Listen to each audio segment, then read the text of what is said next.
जब मोर than two vectors हम add करते हैं और आएगी ना, तो हम क्या मान के चलते हैं उनको, adjacent sides of a polygon, बराबर। और सबको क्या मानेंगे हम, सबको कनेक्ट करेंगे तो कैसे करेंगे, सेम ऑर्डर में कनेक्ट करेंगे। देन आपका जो रिजल्टेंट होगा वो क्या होगा, आपका क्लोजिंग साइड ऑफ पॉलीगॉन, और वो क्या होगा आपका फर्स्ट वेक्टर और लास्ट वेक्टर का क्या होगा आपका अपोजिट ऑर्डर में होगा। अगर मैं सपोज किसकी बात करता हूँ, क्लोज पॉलीगॉन की, किसकी बात करता हूं मैं, क्लोज्ड पॉलीगॉन। थ्योरी सब याद रखो रे बाबा बराबर, ठीक है। अगर मैं क्लोज पॉलीगॉन की बात करता हूँ, लेट से मान के चलो ये तीन वेक्टर है आपके, ये एक वेक्टर है, ठीक है। लेट से आपका ये वाला ए वेक्टर, ये वाला आपका क्या है, ए वेक्टर है, ठीक है। मान के चलिए आपका ये बी वेक्टर है, और लेट से ये वाला आपका सी वेक्टर है, लेट से आपका ये वाला ये डी वेक्टर है। इसका रिजल्टेंट क्या होगा, इसका रिजल्टेंट क्या होगा, रिजल्टेंट मतलब समझते हो ना। जब भी मैं रिजल्टेंट बोलूंगा तो आपको क्या करना है, सिंपली वेक्टर्स ऐड करने, सिंपली क्या करना है आपको। अगर मैं इन चारों वेक्टर्स को ऐड करता हूं तो आपको ये पूछा कि चारों वेक्टर ऐड करने का जो आपको नई वेक्टर मिलेगी उसका मैग्नीट्यूड कितना होगा, या फिर जो रिजल्टेंट वेक्टर होगी वो कितनी होगी। क्वेश्चन क्लियर है, तो क्या आंसर आएगा। अगर मैं यहाँ पे अगर देखता हूं, यहाँ पे क्या हो रहा है, ये आपका क्या है, टेल, ये वाला आपका हेड, ये वाला टेल, ये वाला हेड, ये वाला टेल, ये हेड, ये टेल, और ये वाला क्या आपका हेड। बोलो अभी, बोलो। मैंने क्या बोला था आपको कि जब आप मोर देन टू वेक्टर्स जोड़ोगे, मोर देन क्या करोगे, टू वेक्टर्स जोड़ोगे, और है कि ना, तब उनको क्या कर लो, एडजेसेंट साइड्स ऑफ पॉलीगॉन मान के चलो, अरे कि ना। तो यहाँ पे कितने वेक्टर्स है, चार वेक्टर्स है। यहाँ पे कितने वेक्टर्स है, चारों वेक्टर को क्या मान के चलूंगा मैं, फोर साइड्स ऑफ पॉलीगॉन, क्या मान के चलूंगा मैं, फोर साइड्स ऑफ पॉलीगॉन।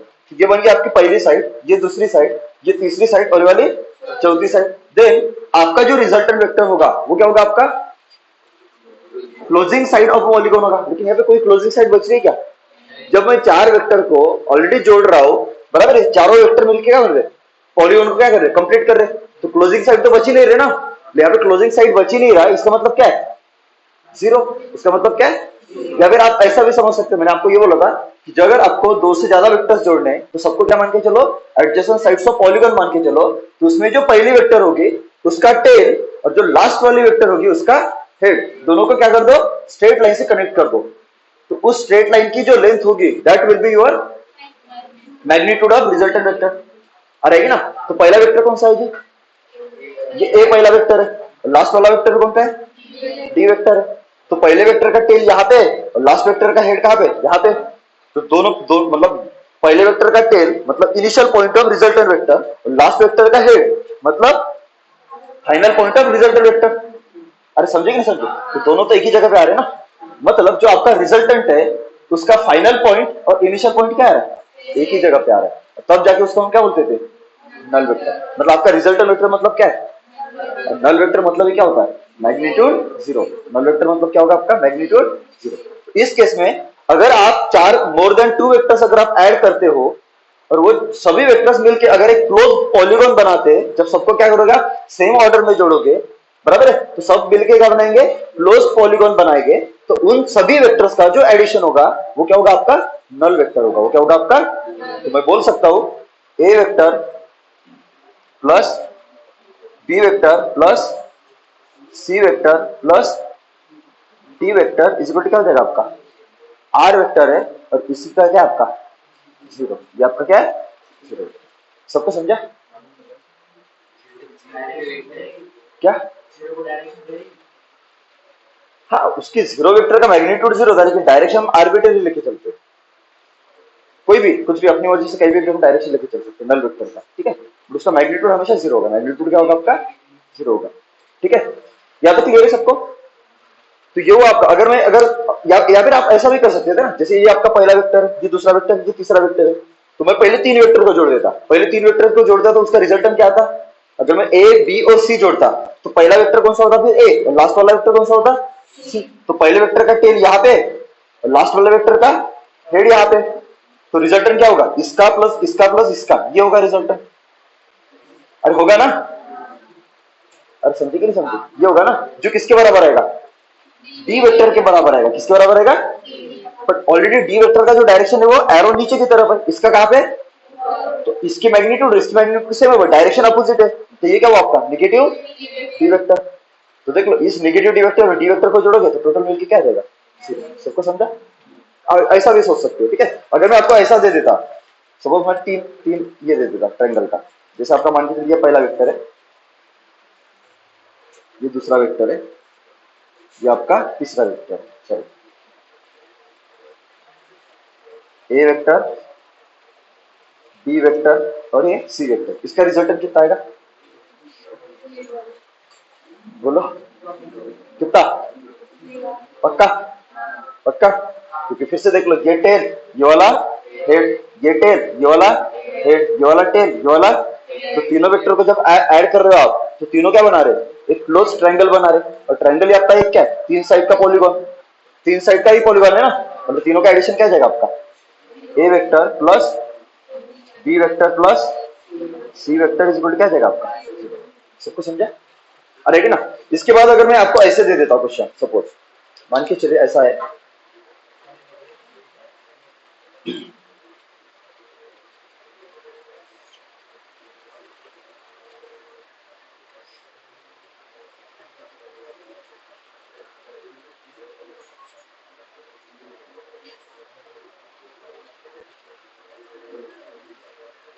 ऐसा है, ठीक है। अभी यहाँ पे मान के इसका इंटरसेक्शन पॉइंट ये वाला होता है, ये तो सबको आता है, अरे ना, तो मैं ऐसे 6 वेक्टर निकालता हूं, एक वेक्टर, दो वेक्टर, तीन वेक्टर, चार वेक्टर, पांच वेक्टर, 6 वेक्टर, बराबर है। ये आपका एक रेगुलर हेक्सागोन है, ये वाला आपका क्या? रेगुलर हेक्सागोन है, बराबर है। तो मैं यहाँ पे दे दिया, मान के चलिए ये वाला ए वेक्टर है, ये वाला डी वेक्टर है, ये वाला सी वेक्टर, ये वाला डी वेक्टर, ये वाला ई वेक्टर और ये वाला एफ वेक्टर। मैंने सबका एडिशन पूछा, तो क्या आएगा?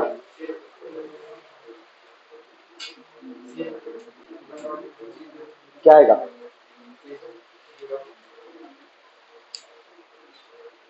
तो लो फटाक से, A vector plus B vector plus C vector plus D vector plus E vector plus F vector, इन सभी का एडिशन क्या आएगा? क्यों?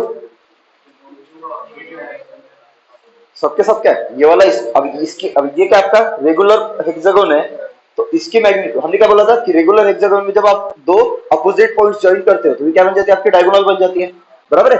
तो अभी ऐसे सब सब अगर ज्वाइन करोगे, ये दो अपोजिट पॉइंट, ये दो अपोजिट पॉइंट और ये दो अपोजिट पॉइंट, अरे ना, तो आपका यहाँ पे क्या बनेगा? ट्रायंगल बनेगा ना, और वो सबके सब ट्रायंगल क्या होते हैं आपके? इक्विलैटरल ट्रायंगल होते हैं। क्या होते हैं आपके? अगर इक्विलैटरल ट्रायंगल है तो सभी साइड्स क्या होगी? सेम होगी। मतलब इस वेक्टर की लेंथ और इस वेक्टर की लेंथ, इस वेक्टर की लेंथ, इस वेक्टर की लेंथ, इस वेक्टर की लेंथ और इस वेक्टर की लेंथ, सबकी लेंथ क्या होगी? सेम होगी, बराबर है। अगर मैं ए वेक्टर और डी वेक्टर देता हूं तो ये वाला इस तरफ है, तो ये वाला कहां पे? पीछे, तो इसकी लेंथ सेम है पर डायरेक्शन क्या है? अपोजिट है। जब दो वेक्टर्स एक दूसरे को क्या होते हैं? एंटी पैरेलल होते हैं, तो हम डायरेक्ट क्या करते हैं? मैग्नीट्यूड सबट्रैक्ट कर लेते हैं, बराबर है। तो इसकी मैग्नीट्यूड माइनस इसकी मैग्नीट्यूड कितनी? जीरो। जब इसको और इसको जोड़ोगे तो जीरो हो जाएगा ना, जब इसको और इसको जोड़ोगे तो जीरो, जब इसको और इसको जोड़ोगे तो जीरो। सबका समझा? तो टोटल क्या हो जाएगा आपका? तो सब तीन वेक्टर दूसरे तीन वेक्टर को क्या कर देंगे? कैंसल आउट कर देंगे। अगर यहाँ पे रिजल्टेंट जीरो आ रहा है तो यहाँ पे क्लोज पॉलीगॉन बनना चाहिए कि नहीं बनना चाहिए? ये भी तो सही है ना? अरे चमका की बनना चाहिए ना, मानते हो कि नहीं? तो क्लोज पॉलीगॉन बनेगा क्या? तो देख लो, देख लेते हैं। जैसा भी देखिए, ये वाला वेक्टर है तो ये वाली साइड और ये वाली साइड सेम होती है। देखो ये साइड और ये साइड क्या हो गया आपकी? Opposite side. तो इस बी वेक्टर को मैं यहाँ पे लेके आ सकता हूँ, ऐसे होगा।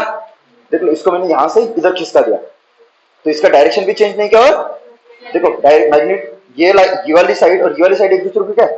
पैरेलल है, क्योंकि ये क्या बन रहा है आपका? पॉल, ये क्या बन रहा है आपका? पैरेललोग्राम। सबको समझ में आया? ये क्या बन गया आपका? B vector. सबको समझा? इस ए को कहां पे लेके आ सकता है? इस तरफ। ये क्या बन गया आपका?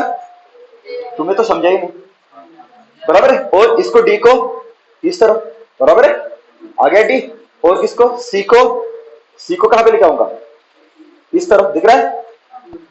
ये सी हो गया। इसके बाद ये ई है, अरे ना, इस ई को कहां पे लेके आ सकता हूं? इस तरफ। समझ में आ रहा है क्या? ई है ना, ई है। इसके बाद एफ, इस एफ को कहां पे लेके आ सकता है? इस तरफ। ये बन गया आपका एफ। देखो बन गया एक क्लोज पॉलीगॉन अभी। तो यहाँ की जो साइड से सबको मैंने कहाँ पे निकाल दिया इसके ऊपर, तो आपका आपको क्या मिल गया क्लोज पॉलीगॉन ना। देखो tail head, tail head, tail head, tail head, ये भी टेल हेड और ये वाला भी टेल हेड।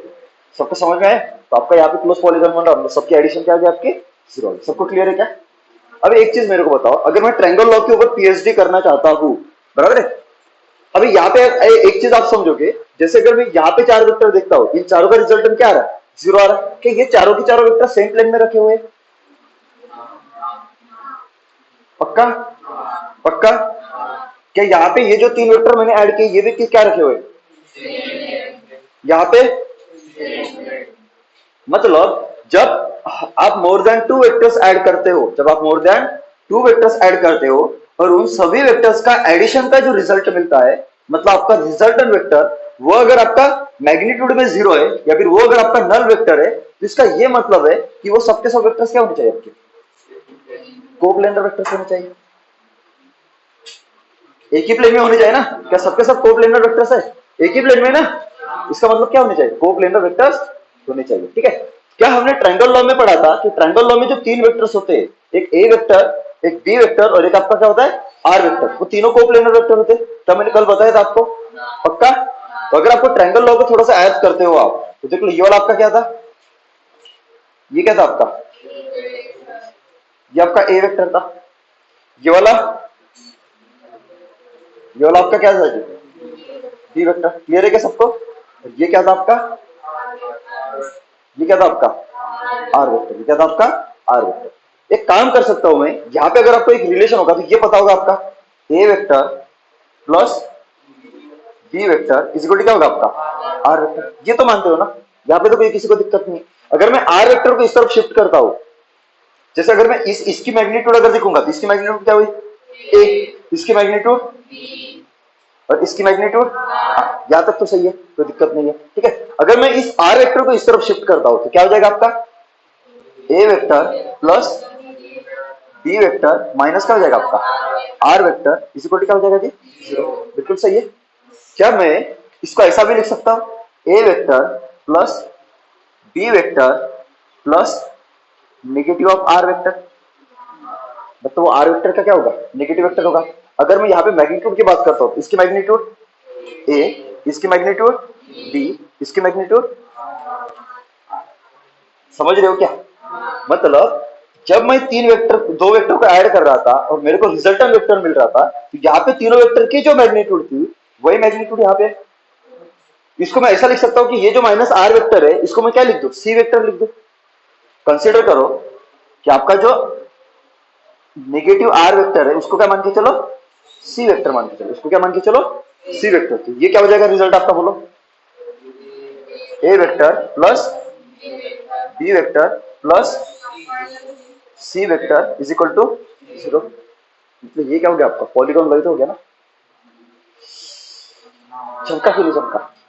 अगर मैं एसी को नई डायग्राम के साथ निकालूंगा तो नई डायग्राम के साथ क्या हो जाएगा, मेरे को क्या करना पड़ेगा, इसको क्या करना पड़ेगा, इसको क्या करना पड़ेगा 180 डिग्री से क्या करना पड़ेगा रोटेट करना पड़ेगा। अगर मैं 180 डिग्री से रोटेट करता हूं तो ये आर वेक्टर कैसा हो जाएगा आपका ऐसा हो जाएगा।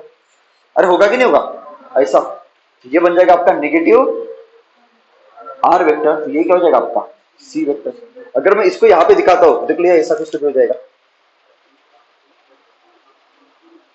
ये आपका क्या है ए वेक्टर, ये आपका क्या है जी ए वेक्टर, ये वाला आपका ये आपका बी वेक्टर बराबर है, और ये आपका क्या है तीसरा वाला ये आपका है सी वेक्टर। क्या यहाँ पे 3 वेक्टर ऐड हो रहे, कौन से A vector B vector and तीनों का देखो सेम ऑर्डर में, और तीनों क्या बना रहे एक क्लोज ट्रायंगल बना रहे, क्या बना रहे एक क्लोज ट्रायंगल। देखो इसका ये टेल, ये वाला हेड, ये टेल, ये वाला हेड, ये टेल, ये वाला हेड, सबको समझा? तो देखो एक क्लोज ट्रायंगल बन रहा है या फिर क्लोज पॉलीगॉन बन रहा है जिसकी कितनी साइड से 3 साइड, और तीनों का एडिशन क्या है आपका 0। अरे हाँ कि ना? अगर मैं यहाँ पे मैग्नीट्यूड बोलूंगा तो इसकी मैग्नीट्यूड ए, इसकी मैग्नीट्यूड, इसकी मैग्नीट्यूड आर, क्योंकि ये तो आर वेक्टर का मैग्नीट्यूड है ना। अरे है कि ना? इसकी मैग्नीट्यूड इसकी मैग्नीट्यूड, इसकी मैग्नीट्यूड, ये तीनों वेक्टर सेम प्लेन में, को प्लेनर वेक्टर, ये तीनों वेक्टर सबको समझ में आया? अरे हाँ कि ना? यहाँ तक क्लियर है सबको स्टोरी? चलो इसके बाद पढ़ते हैं हम लैमीज लॉ, फिर उसको उसके साथ पढ़ेंगे, ठीक है? सेकंड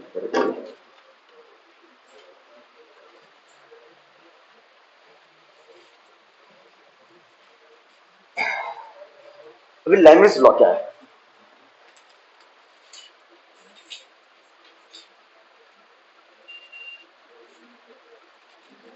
इसको साइन लॉ भी बोल सकते हैं, इसको क्या बोल सकते हैं हम?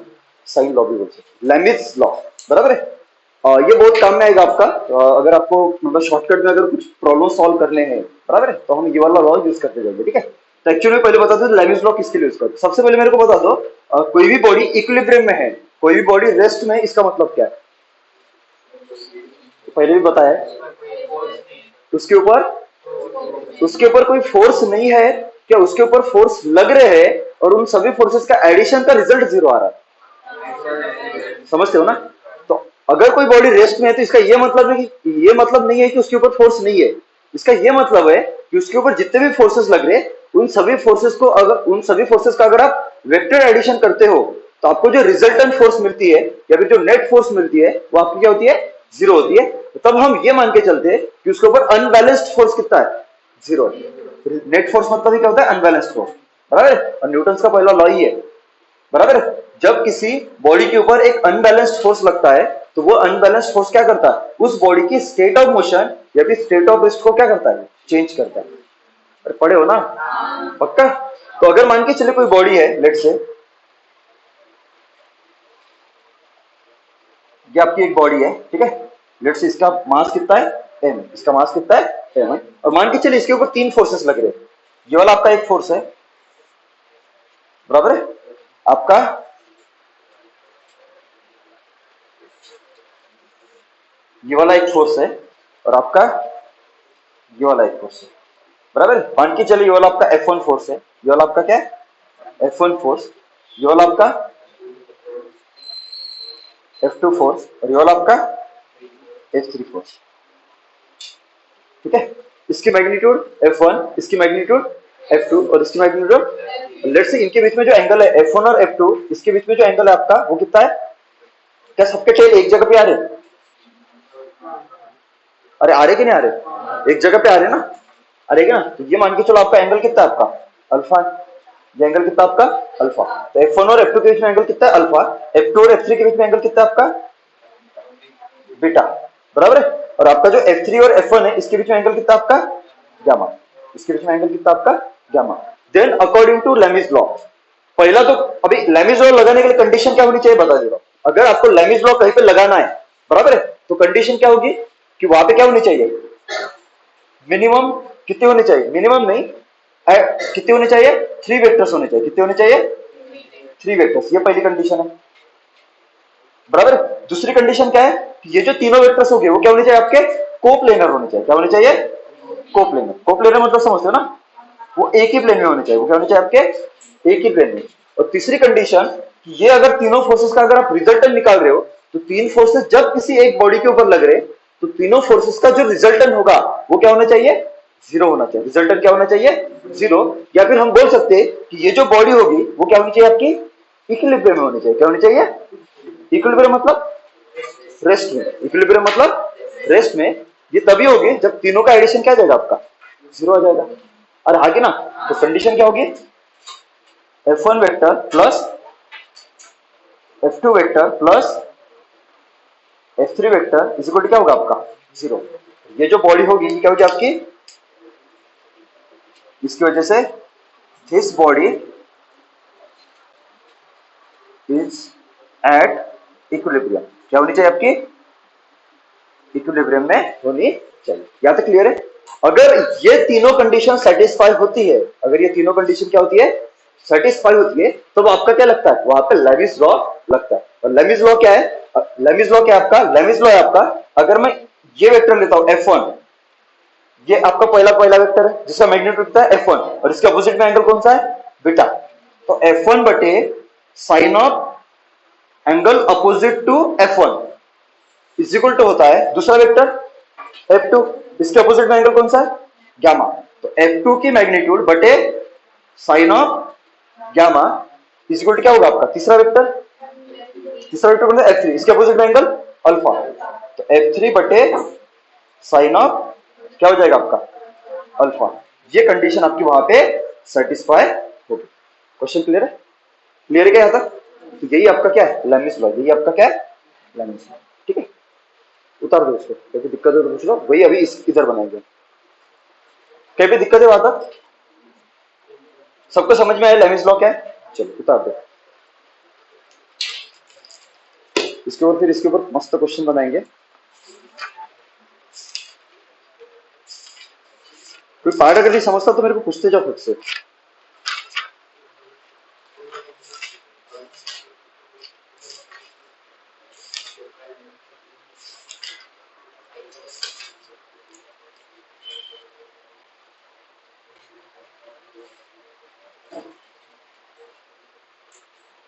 हो गया? अरे हुआ क्या? अभी यहाँ पे मैंने लेमिस लॉ लगाया, अरे कि ना लेमिस लॉ के लिए कंडीशन क्या होनी चाहिए, तीनों वेक्टर्स क्या होनी चाहिए, कोप्लेनर वेक्टर्स होने चाहिए। दूसरा तीनों वेक्टर का एडिशन क्या होना चाहिए, 0 होना चाहिए। अरे कि ना तब जाके यहाँ पे क्या लगेगा आपका लेमिस लॉ लगेगा। ये होगा आपका लेमिस लॉ का पहले वेक्टर की मैग्नीट्यूड अपॉन उसके अपोजिट में एंगल कौन सा आएगा, दूसरे वेक्टर की मैग्नीट्यूड अपॉन उसके अपोजिट में एंगल कौन सा होगा। और ये अल्फा बीटा और गामा कौन से एंगल्स हो गए, वेक्टर एंगल्स हो गए। देखो इसका टेल यहाँ पे, इसका भी टेल यहाँ पे, और इसका भी क्या है, एक्चुअली ये टेल टेल के बीच में एंगल बन रहा है ना, और ये भी क्या बन रहा है टेल टेल के बीच में, और ये भी, तो तीनों क्या हो गए आपके वेक्टर एंगल, तीनों क्या हो गए आपके वेक्टर एंगल। अभी मेरे को एक चीज बताओ यार, ये लैमिस लॉ पढ़ा है, तो लैमिस लॉ में एक तो चीज दी कि तीनों वेक्टर क्या होने चाहिए, कोप्लेनर वेक्टर्स होने चाहिए। दूसरी कंडीशन क्या दी हुई, तीनों का एडिशन क्या होना चाहिए 0। तो यार मैं यहाँ पे अगर देखता हूँ ट्रायंगल लॉ में ए वेक्टर, बी वेक्टर और आर वेक्टर, मेरे को ये डायरेक्शन से कुछ लेना देना है क्या, मेरे को किससे लेना देना है, उसके मैग्नीट्यूड और एंगल से लेना देना है, नहीं चमका। अगर मैं यहाँ पे देखता हूं आपका ए वेक्टर है, बी वेक्टर है और एक आपका क्या है आर वेक्टर है, क्या तीनों कोप्लेनर वेक्टर्स है? हाँ हमने पढ़ा है कि ट्रायंगल लॉ में जो भी वेक्टर्स होते हैं तीन वेक्टर, वो तीनों के तीनों क्या होते हैं आपके कोप्लेनर वेक्टर्स होते हैं। ठीक है चलो सही है। क्या ए वेक्टर, बी वेक्टर और आर वेक्टर का रिजल्टेंट 0 है?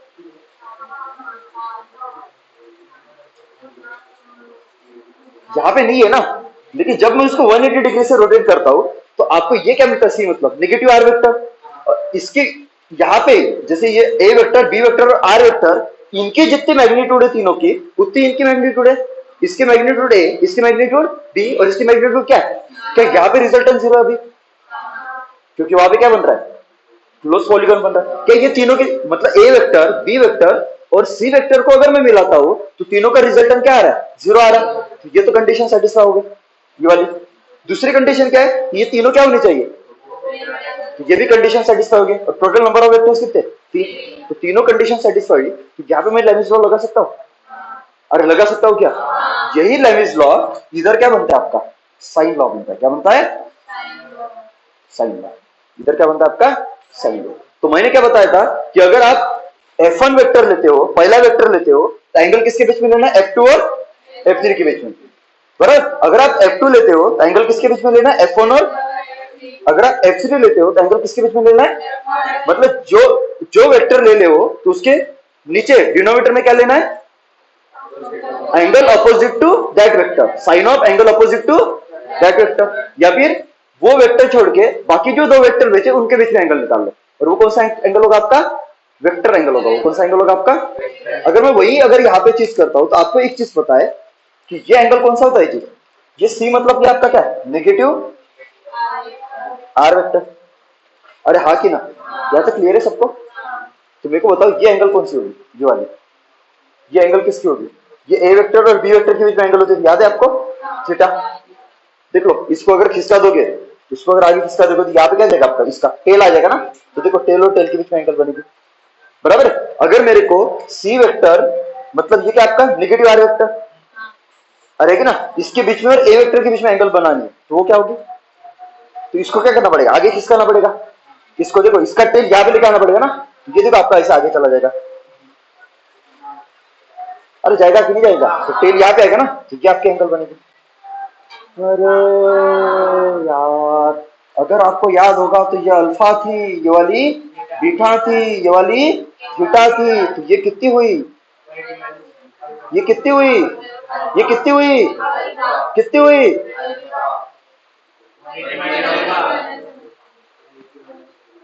अरे 180 माइनस अल्फा हुई ना।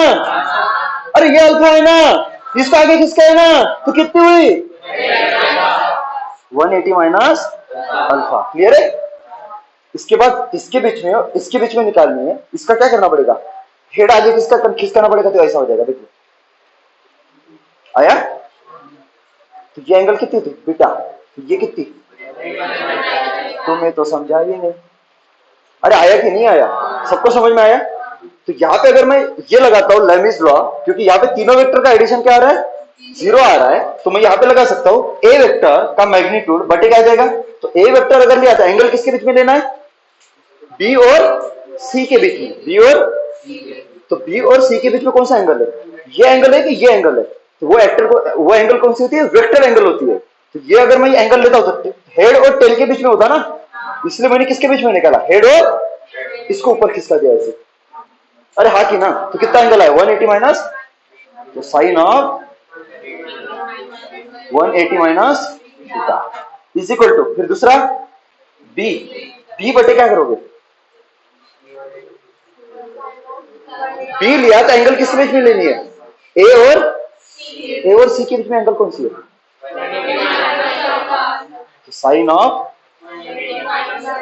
180 minus alpha is equal to C बटे, अब ये सी है ना, कौन सा? ये सी है, तो एंगल किसके बीच में? ए और, ये तो थीटा है, देख लो, साइन ऑफ थीटा।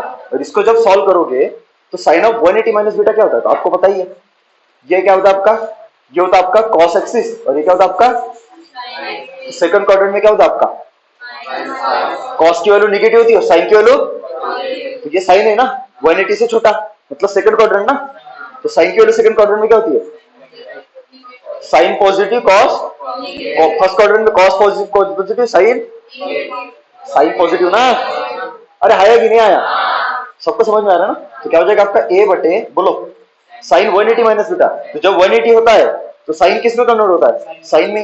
यहाँ पे लिख दो साइन, कितना माइनस किया हमने 180 में से?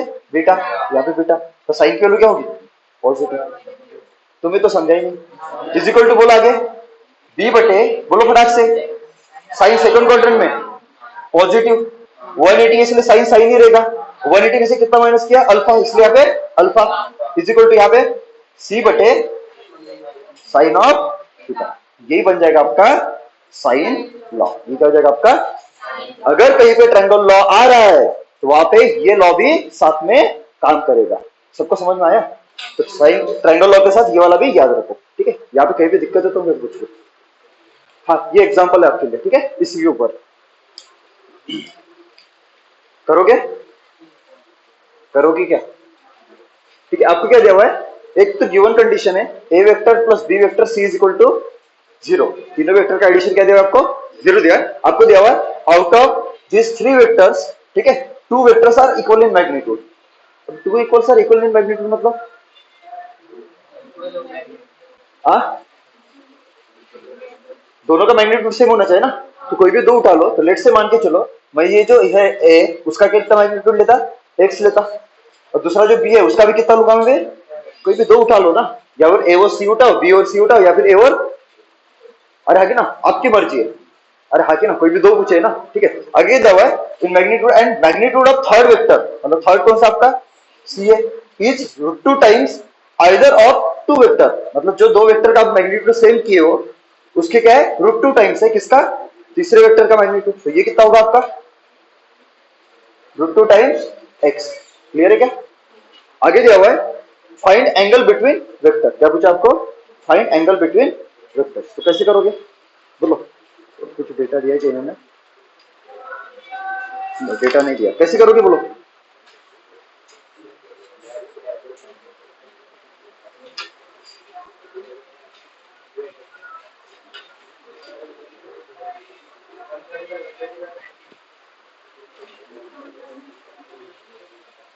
कैसे करोगे? 130, हाँ हाँ 90, राइट। उसने क्या बराबर, ठीक है, आपका आंसर भी वही है शायद, 90, 135, 135, या करेक्ट आंसर। क्या होता ना, तुरंत आ जाता, ये ट्रायंगल से लंबा चला गया ना। अरे ऑलरेडी आपको दिया है ना, a plus B plus C equal to 0 दिया है ना, तो मेरे को डायरेक्ट ऐसा भी कर लेता मैं, ए इधर ले लेता, ठीक है, इधर बी ले लेता और इधर क्या कर लेता मैं, सी, और एंगल क्या ले लेता मैं, ए, और जैसे अभी आपका ये वाला क्या है, सी है ना, तो इसके बीच में क्या होता है आपका अल्फा, इसके बीच में बीटा, और इसके बीच में क्या होता है आपका गामा। ये आपको क्या निकालना, वही तो निकालना, अल्फा बीटा और गामा निकालना है ना। ये ट्रायंगल में फालतू में ले लिया हमने, इससे भी आ जाएगा आंसर, दिक्कत नहीं है, लेकिन ये लंबा चला गया ना। अगर इससे करते तो क्या हो जाता आपका, बोलो फट से, लंबा चौड़ा करने से क्या, फट से कर लेते, बोलो क्या होगा, इसी चीजें कॉम्प्लिकेट हो जाएगी, इजी हो जाएगी, बोलो।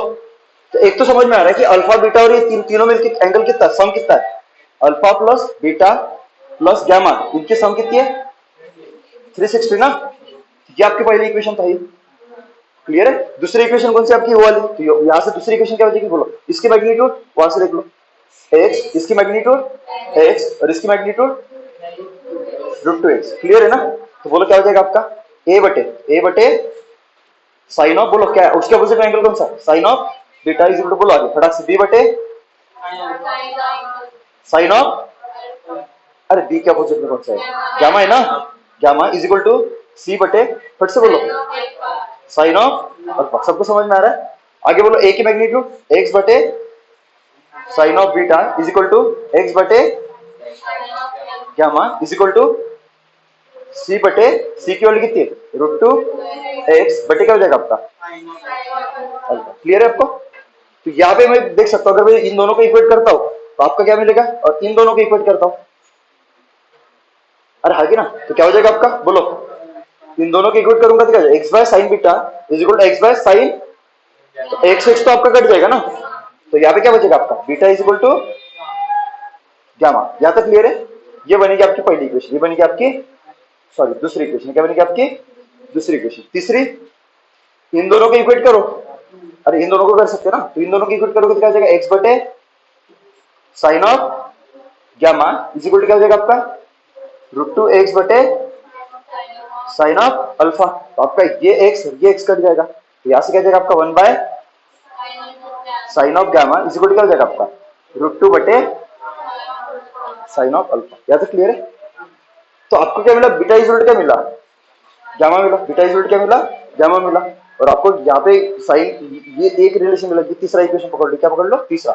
यहाँ पे क्या हो जाएगा आपका, यहाँ पे अगर मैं वैल्यू पुट कर लेता हूँ इसकी, बीटा की, beta is equal to gamma है ना, तो इन दोनों को मैं सेम कर देता हूँ, तो क्या हो जाएगा आपका, beta is equal to gamma है, तो मैं क्या कर देता, और बीटा को गामा से रिप्लेस कर देता, क्योंकि इक्वल है ना। अरे समझे कि नहीं समझे, तो क्या हो जाएगा आपका, यहाँ से equation alpha plus beta is equal to क्या आपका, gamma plus gamma is equal to क्या आ जाएगा आपका 360 डिग्री। तो यहाँ से क्या हो जाएगा आपका, alpha plus 2 gamma is equal to क्या हो जाएगा आपका 360 डिग्री। अरे ना, यहाँ से अगर इसकी वैल्यू अगर निकालते हो, 2 गामा इज इक्वल टू क्या हो जाएगा आपका 360 माइनस अल्फा। समझ में आ रहा है क्या, यहाँ से गामा इज इक्वल टू क्या हो जाएगा, 2 से डिवाइड कर दो, तो क्या हो जाएगा आपका 360 बटे 2 कितना होगा 180 माइनस अल्फा बाय 2। ये आपको एक रिलेशन मिल जाएगा। क्लियर है। आगे क्या करोगे, आगे अभी इक्वेशन, अभी वो वहां से आपको किसके बीच में रिलेशन मिला, आपको गामा और अल्फा के बीच में ना, गामा और अल्फा के बीच में। तो ये वैल्यू कहां पे पुट करोगे आप, ये वैल्यू आप पुट कर दो कहां पे, इस इक्वेशन में, क्योंकि यहाँ पे देखो अननोन्स कितने, ये गामा अननोन है और ये आपका अल्फा अननोन है। क्या एक इक्वेशन से दो अननोन सॉल्व हो सकते हैं क्या, नहीं हो सकते ना। तो मेरे को क्या करना पड़ेगा, या तो अल्फा को गामा में कन्वर्ट करना पड़ेगा या फिर गामा को अल्फा में। तो मैं यहाँ पे रिलेशन किसका निकाला, गामा का अल्फा के टर्म में। तो यहाँ पे गामा की वैल्यू में अल्फा के टर्म में पुट कर सकता हूँ ना, तो आपका गामा रिप्लेस हो जाएगा अल्फा से। तो वो इक्वेशन क्या हो जाएगा आपका, बोलो बोलो जी, 1 by sine of gamma is equal to √2 बटे क्या है आपका अल्फा। गामा, गामा की वैल्यू बोलो कितनी है, 1 बाय, बोलो gamma sine of 180 minus alpha by 2 is equal to √2 upon alpha. इसको सॉल्व करोगे तो क्या आएगा, साइन ऑफ 180 माइनस अल्फा। तो कौन सा क्वाड्रेंट हो गया, 180 से छोटा ना, 180 से छोटा मतलब सेकंड क्वाड्रेंट। अरे आगे ना 180 सेकंड क्वाड्रेंट ना, तो सेकंड क्वाड्रेंट में साइन की वैल्यू क्या होती है आपकी, पॉजिटिव। सबको समझ में आया, साइन की वैल्यू क्या होती है आपकी पॉजिटिव। और यहाँ पे कितना माइनस कर रहे हो, अल्फा बाई 2 ना, ये क्या हो जाएगा आपका साइन ऑफ, क्योंकि साइन 180 है तो साइन किस में कन्वर्ट होगा, साइन में। साइन इंटू क्या हो जाएगा आपका अल्फा बाय 2। क्लियर है यहाँ तक, इज इक्वल टू √2 बटे अल्फा। यहाँ तक क्लियर है। अब यहाँ पे साइन अल्फा बाई 2 है और यह वाला आपका क्या है, तो आपको क्या यूज करना पड़ेगा, हाफ एंगल मेथड यूज करना पड़ेगा। देख लो एक फार्मूला है आपका साइन ऑफ 2 थीटा, ये रट के रखो, जो भी फार्मूला लिख के दे रहा हूं मैं ट्रिग्नोमेट्री के, ये मन में फिट कर लो अभी, ठीक है। साइन ऑफ 2 थीटा इक्वल होता है आपका twice sign of theta into cos of theta. यहाँ पे ये जो डबल एंगल है ना, इसको मैंने इसके आधे एंगल में कन्वर्ट किया। अगर मान के चलो 2 थीटा के बदले यहाँ पे क्या होता आपका अल्फा होता, तो साइन अल्फा इक्वल क्या होता है, 2 थीटा के बदले अगर अल्फा है तो थीटा के बदले क्या होगा, अल्फा बाय आधा होगा ना। 2 थीटा का आधा कितना, थीटा ना, तो अल्फा का आधा कितना, तो ये क्या हो जाएगा आपका twice sine alpha by 2 into cos alpha by 2। सबको समझ में आया, क्या यहाँ पे लिख सकता हूं मैं इसके बदले, तो इसके बदले लिखूंगा तो क्या हो जाएगा 1 by sine of alpha by 2 is equal to क्या हो जाएगा आपका √2 एज इट इज रहेगा। बोलो इधर फट से बोलो कितना, twice alpha by 2 into cos alpha by 2। यहां तक चीजें क्लियर है, यहां तक चीजें क्लियर है। यहाँ पे अगर देखोगे तो साइन अल्फा बाई 2 और साइन अल्फा बाई 2 ये तो कट ही जाएगा, ये √2 है और ये वाला, और 2 को क्या लिख सकते हो √2 इंटू, ये इसके साथ कटेगा तो यहाँ पे क्या बचेगा आपका √2। समझ में आया, तो आगे क्या हो जाएगा आपका फिर 1 इज इक्वल टू, बोलो फटाक से 1 बाय √2 इंटू अल्फा बाई 2। आपको वैल्यू किसकी निकालनी है, कॉस अल्फा बाई 2, इसको लेके आओ। तो cos alpha by 2 is equal to क्या हो जाएगा आपका 1 बाय √2। कौन से 1 बाय √2 की वैल्यू कॉस के टर्म में आती है, 1 बाय √2 कौन से कॉस की वैल्यू होती है, कॉस 45। अरे होती है ना, यहाँ पे लिख दो कॉस ऑफ 45। तो ये कॉस और ये कॉस कट जाएगा, तो अल्फा बाई 2 कितना आया 45, तो अल्फा कितना जी 90 डिग्री। सबको समझा, तो अल्फा आ गया, तो अल्फा की वैल्यू कहाँ पे पुट करोगे यहाँ पे, तो गामा कितना 180 माइनस कितना अल्फा कितना 45 ना, ये कितना हुआ 135। अरे क्या ना, और गामा मतलब क्या आपका बीटा, ये दोनों की वैल्यू कितनी है आपकी 135। सबको समझ में आए, तो ऐसे करके तीनों एंगल पता चल गए। लंबा हो गया क्या, कैलकुलेशन है ना, बाकी कंसेप्ट तो वही है ना, कैलकुलेशन करते जाओ और क्या है। मेरे को नहीं लगा इतना बड़ा जाएगा करके, इसको इसको इसको रहने दो, इसको मत लिखो, ठीक है। ये वाला ट्रायंगल का मैं अलग ले लूंगा, ठीक है, इसको रहने दो। ये सॉरी डायग्राम निकाल देना आप उधर वो वाली।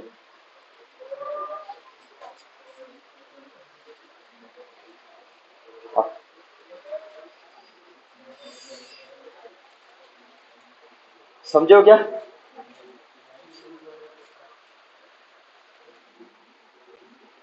एक कोसाइन लॉ लूंगा, उससे मे भी और आसान हो सकता है थोड़ा सा। एक कोसाइन लॉ है, लॉजिक कौन सा, हाँ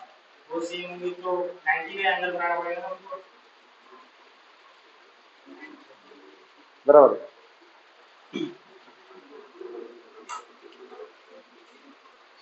इस क्वेश्चन में लग गया, हर बार नहीं लगेगा। देखो एक और कर लेना आप लोग, एक और दे रहा हूं इसी में।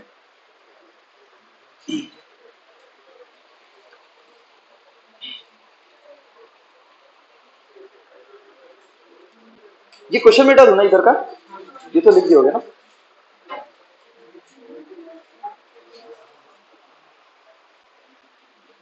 अभी बहुत सारी नई चीजें आप पढ़ने वाले हो, देखो पहले बता रहा हूं, आप आगे जाके बोलोगे मास्टर ने पढ़ाया पर मेरे को समझ में नहीं आया, हो सकता है। ठीक है। तो अभी बहुत सारी नई चीजें पढ़ोगे। अभी बोर्ड का पढ़ रहे हो क्या, एंट्रेंस का पढ़ रहे हो। एंट्रेंस में रट्टा मारना है क्या, हर चीज समझनी है और एक बार प्रैक्टिस करनी है। एक बार क्या करनी है, तो बहुत सारी चीजें होगी जो आपको नहीं लगेगी साथ स्टार्टिंग में 2-3 महीना, पर उसके बाद सब मतलब नॉर्मल हो जाएगा। ठीक है, तो एकदम से मतलब डरना नहीं है। डरना है क्या, कोई चीज नहीं आती तो मेरे को फट से पूछ लेना, अरे समझा क्या।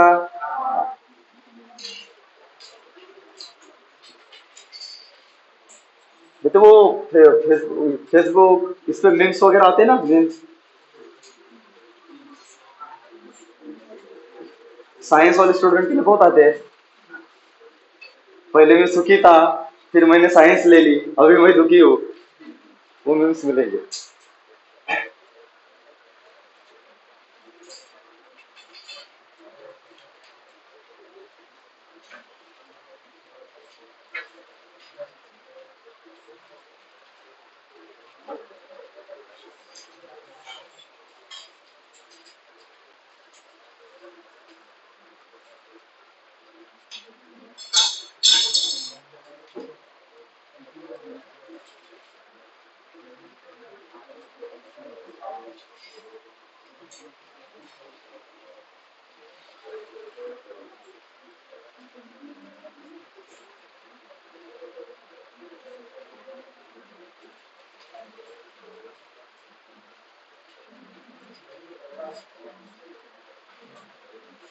इस क्वेश्चन से आपका थोड़ा सा अच्छा हो जाएगा अभी। ठीक है,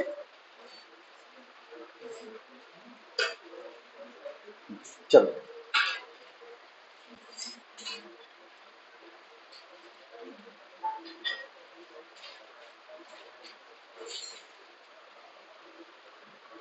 हो गया, उधर का हो गया क्या।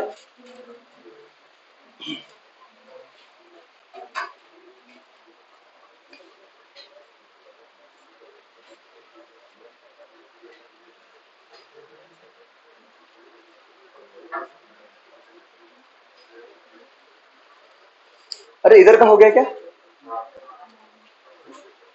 क्वेश्चन बता दो।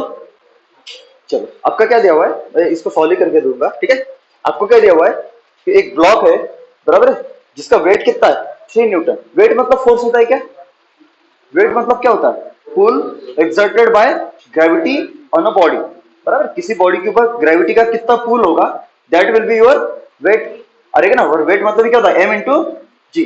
तो वो वेट दिया हुआ है, इसलिए वेट कितना आपका 3 न्यूटन। कितना वेट दिया है, कि वेट मतलब फोर्स होता है, तो अभी न्यूटन में लिखा हुआ है ना, तो आपका ये फोर्स हुआ, ये क्या हुआ आपका फोर्स हुआ। और आपके दिया हुआ है कि इस ब्लॉक को मैंने 2 रस्सी बांध के रखी है। कितनी रस्सी बांध के रखी है, एक आपका ये वाला स्ट्रिंग है और आपका ये वाला स्ट्रिंग है, बराबर। और इसको मैंने यहां से इसको छोड़ दिया, बराबर है। तो छोड़ा, तो ये जो बॉडी था ये आपका क्या था, ब्लॉक जो था वो क्या था आपका इक्विलिब्रियम में था। ब्लॉक क्या था आपका,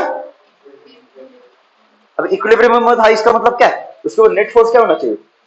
मेरे को एक बार बता दो फोर्स कितने होगी, आप फोर्स कितनी होगी।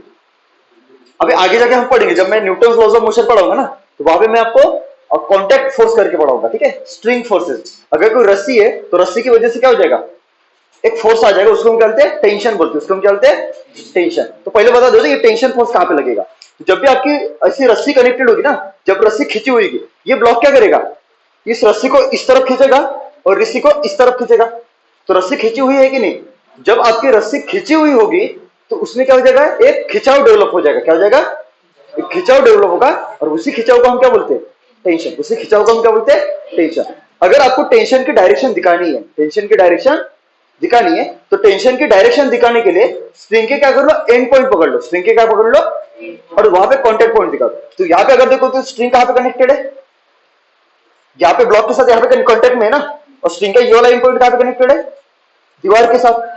अरे यहाँ पे स्ट्रिंग का किसके साथ, ब्लॉक के साथ ना, और यहाँ पे तो इस स्ट्रिंग के ये 2 कांटेक्ट पॉइंट हुए और इस स्ट्रिंग के ये 2 कांटेक्ट पॉइंट हुए। समझे कि नहीं समझे। तो जब भी आपको टेंशन दिखाना है, जब भी आपको टेंशन दिखाना होगा कि वो कहां पे है, तो ये पता करने के लिए क्या कर लो, चीटा बन के क्या कर लो, चीटा बन के इस कांटेक्ट पॉइंट पे बैठ जाओ। चीटा बन के इस कांटेक्ट पॉइंट पे बैठ जाओ, और जिस तरफ आपकी रस्सी है, जिस तरफ आपकी उसका उस तरफ छाता ओपन कर दो, उस तरफ क्या कर दो। अभी अगर मैं यहाँ पे चीटा बन के बैठता हूँ ऐसे ऐसे, तो छाता मैं कहाँ पे ओपन करूंगा, इस तरफ की इस तरफ, ऐसे ओपन होगा ना। अरे होगा कि नहीं होगा, ऐसे ओपन होगा। अगर मैं चीटा बन के यहाँ पे बैठता हूँ तो छाता किस तरफ ओपन करूंगा, ऐसे। अरे हाँ कि ना, बस ये टेंशन की डायरेक्शन, ये क्या है, टेंशन की डायरेक्शन, ठीक है।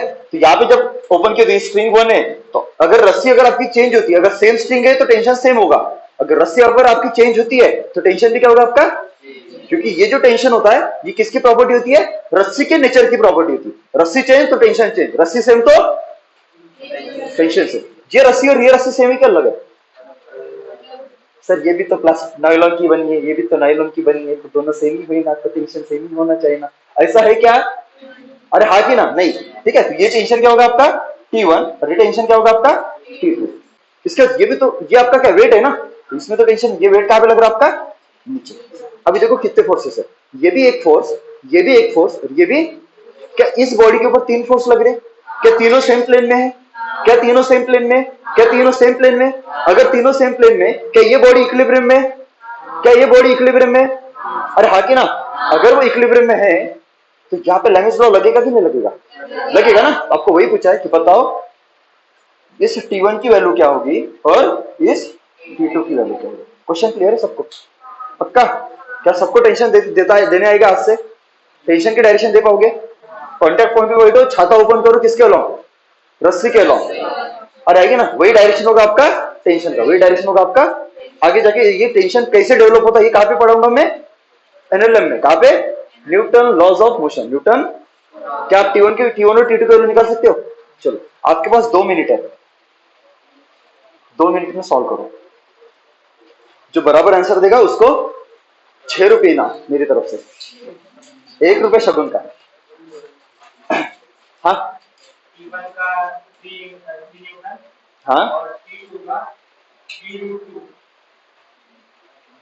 एंगल पता कर लो सबसे, क्या पहले पहले क्या पता कर लो, एंगल, ठीक है। तो ये एंगल कितना होगा सब, ये टेंशन फोर्स है, इसका टेल यहाँ पे और हेड इस तरफ, क्योंकि एरो इस तरफ है ना, इसका टेंशन टेल यहाँ पे और एरो इस तरफ है। अरे समझे कि नहीं समझे, मतलब तीनों के टेल एक ही जगह पे। तो ये जो एंगल होगी ये क्या होगी आपके, अल्फा, ये वाला बीटा और ये वाला गामा। सबको समझ में आया, एंगल पता कर ले, पता है तो अल्फा बोलो कितना है 90 डिग्री। अरे हाँ कि ना, बीटा पता कर सकते हो क्या, देख लो। अगर मैं यहां से ऐसा एक लाइन निकालता हूं ऐसे, ठीक है, तो ये कौन सी लाइन है, वर्टिकल, और ये कौन सी स्ट्रिंग वाली, ये लाइन कौन सी है, ये कौन सी है। यहाँ पे स्ट्रिंग और वर्टिकल के बीच में जो एंगल बन रहा है, यहाँ पे भी स्ट्रिंग और वर्टिकल के बीच में वही बनेगा। अब ये भी कितना होगा आपका 30, ये कितना होगा आपका 30 डिग्री। अब ये आपको बीटा तो ये है ना, यहां से लेके आता, तो ये एंगल कितने यहां से लेके आता 90, और ये वाली, तो टोटल बीटा कितना हुआ 90 प्लस 30 मतलब कितना 120 डिग्री। क्लियर है, ये 90 है, ये 120 है, तो ये कितना, अभी टोटल सम कितनी होगी वाली 360। तो 360 में से 90 निकालो, फिर 120 निकालो, तो 360 माइनस 90 माइनस 120 कितना, हाँ 150। तो गामा इज कितना है आपका 150 डिग्री। सबको समझा, एंगल पता चल गया। अभी लगा लो साइंस लो, साइन लो लगाओ तो क्या हो जाएगा आपका, बोलो, ये बटे क्या हो जाएगा आपका W बटे, बोलो फटाक से क्या होगा, उसके अपोजिट में एंगल कौन सा है, इसके अपोजिट में कौन सा है, ये की ये गामा है ना, अरे गामा है ना, अरे गामा ही तो है, फिर से गलत बताया, अरे बेटा है ना। अगर आपको ये एक फोर्स है, ये एक फोर्स है और ये एक फोर्स है, अगर ये फोर्स अगर उठा लेते हो तो एंगल किसके बीच में लेना है, इस फोर्स और इस फोर्स के बीच में, तो कौन सा आएगा, क्या हो जाएगा आपका साइन ऑफ 120। डायरेक्ट लिख दो क्या, तो साइन ऑफ 120 और W की वैल्यू कितनी है 3 इज इक्वल टू, बोलो आगे दूसरा फोर्स T1, तो T1 ये है, तो दो बचे कौन से दो फोर्स, ये ना, इन दोनों के बीच में एंगल कितना ये वाला, तो बोलो क्या हो जाएगा T1 बटे बोलो sine of 150 is equal to T3 T2 upon बोलो साइन ऑफ 90 डिग्री। सबको समझ में आया, आगे बोलो। अभी 120 साइन ऑफ 120 कितना होगा, साइन ऑफ 120 को क्या लिख सकते हो, साइन ऑफ 90 प्लस 30 या फिर 180 माइनस 60 भी लिख सकते हो। बराबर है। कौन सा क्वाड्रेंट आ रहा है, फर्स्ट सेकंड? 0 से 90 फर्स्ट होता है, 90 से 180 सेकंड होता है। बोलो कौन सा आ रहा है? सेकंड आ रहा है ना। सेकंड क्वाड्रेंट में साइन की वैल्यू पॉजिटिव, सबका आता है पॉजिटिव। अब ये 90 है तो साइन किस में कन्वर्ट होगा? कॉस में। तो कितना? 30। तो कितना जी? कॉस 30 की वैल्यू। तुम साला सच में 10 से पास करके आए हो? मेरे को अभी भी डाउट आ रहा है। हाँ, इसके बाद सेकंड, सेकंड क्या आपका? Sine of 150। तो मन में कर लो, साइन 150 मतलब साइन ऑफ 90 प्लस 60। साइन है सेकंड क्वाड्रेंट में, इसलिए साइन की वैल्यू पॉजिटिव। 90 है इसलिए साइन कन्वर्ट होगा कॉस में। तो कितना आया? Cos of 60। कॉस 60 मतलब 1/2। अरे हाँ कि ना? लिख दो। तो 3 बटे, बोलो ये कितना आया? साइन 120 √3/2 इज इक्वल टू, बोलो आगे, T1 बटे, बोलना पड़ेगा फट से, बोलो कितना? गुड। आगे T2 साइन 90 0, साइन 90 देखो, हाँ में हाँ मिला रहे हो। अरे 1 होती है ना, 1। बोलो क्या हो जाएगा आपका फिर ये वाला? इसके बाद क्या होगा ये वाला? अभी ये दो इक्वेट कर लो ना, ये दो इक्वेट कर लो, फिर ये दो इक्वेट कर लो। अरे हाँ कि ना? अगर इक्वेट करोगे तो क्या हो जाएगा आपका? ये वाला इक्वेट बोलो, ये 2 ऊपर चला जाएगा ना, ये उल्टा होके क्या हो जाएगा आपका? पहला इक्वेशन क्या बनेगा देख लो, 3 बाय, ये 2 ऊपर चला जाएगा ना, तो 3 इंटू 2 बाय, ये सबको समझा कैसे आया? इज इक्वल टू क्या हो जाएगा आपका? 2 T1 बटे 1। अरे आया कि नहीं आया? तो ये 2 और ये 2 कट जाएगा, तो आपका T1 इज इक्वल टू कितना? 3 बटे √3। तो √3 में 3 को मारा, √3 बचेगा ना, तो ये क्या होगा आपका? √3 न्यूटन इज इक्वल टू क्या है आपका? T1। ये पहले का आंसर है। ये क्या होगा आपका? पहले का। सेम दूसरा क्या कर लो, अभी इन दोनों को इक्वेट कर लो। इन दोनों को इक्वेट करोगे तो क्या हो जाएगा आपका? 3 इंटू 2 बटे क्या होगा आपका? √3, क्योंकि ये चला जाएगा 2 ऊपर और √3 रहेगा नीचे, उल्टा हो जाएगा ना ऊपर लेके जाते हो तो। इज इक्वल टू क्या हो जाएगा आपका? T2 बटे 1, क्योंकि ये वाला इक्वेट कर रहे हैं ना, यहाँ से क्या हो जाएगा आपका? 3 ने √3 को मारा, √3, तो यहाँ पे क्या हो जाएगा आपका? 2 √3 न्यूटन इज इक्वल टू क्या हो जाएगा आपका? 2। ये आपका दूसरे का आंसर। ठीक है, तो यही बताया था।